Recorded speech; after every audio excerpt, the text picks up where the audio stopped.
and we're going to be fixing this mess. See, this dryer vent has been holding water and it's leaking water on the floor. I'm going to show you why.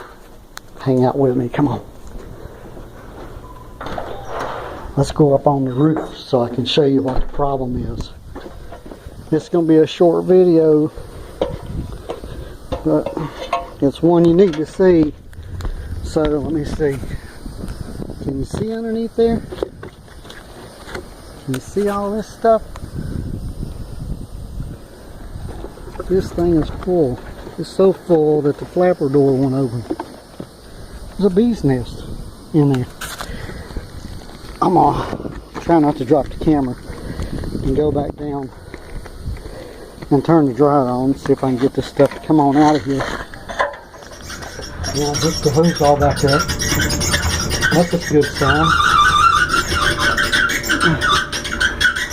Probably go away once the water gets out. Let's go back up. Go back up and check and see if there's any air coming out of there. Okay, there's air coming out of there now.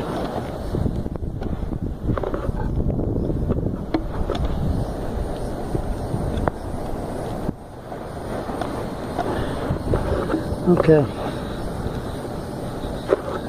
So now that's good. Plenty of air coming out. Got the bee's nest out. So that's good. So that's all for this video.